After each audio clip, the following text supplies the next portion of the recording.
And why does this generation of kids just turn their back on their parents? Like, I had to stitch that creator's video because I can't find the original. It is Sunday self-care. I'm obviously doing a little mask on my pimple here. I'm doing my nails. I got the time, so let's get into it.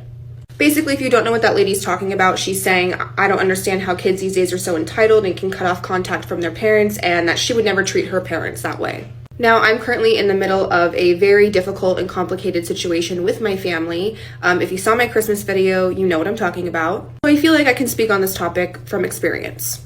And honestly, much of what I'm about to say is a little harsh, so if you're upset about that, you can go ahead and cry about it later because I really don't care. I don't know if anyone's noticed this, but there is almost like an epidemic of millennial and Gen Z children having complicated relationships with their parents. Like, this is a common theme that's going on right now.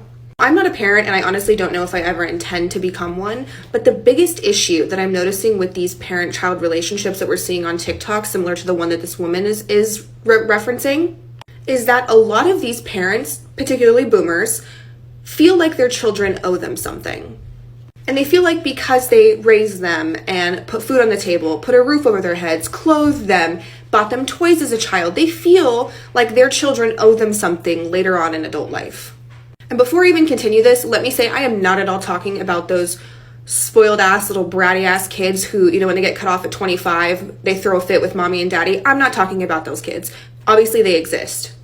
But when you decide to become a parent, and this is also why I have reservations of becoming a parent myself someday, when you become a parent, you need to understand that your child doesn't owe you shit later on in life. You made the choice to bring them into this world unconsensually. They did not have the choice to come here. And so for you to throw these things in their face later on, right, which a lot of parents do, I raised you. I put a roof over your head. I put food on the table. I sacrificed so much for you. You are the parent who made the decision to bring another human into this world.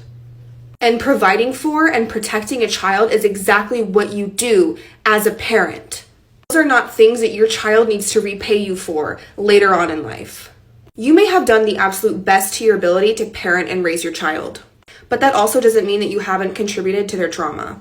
And a lot of parents just refuse to recognize and acknowledge this fact that you could have been a great parent and still possibly hurt and damage your child in some way. Because it's not that we expect our parents to be unrealistically perfect. It's because a lot of you don't know how to take accountability for the ways in which you may have hurt us, and you feel like we owe you something later on. And I am well aware that being a parent can sometimes be a hard and thankless job. But it is a job that you signed up for willingly.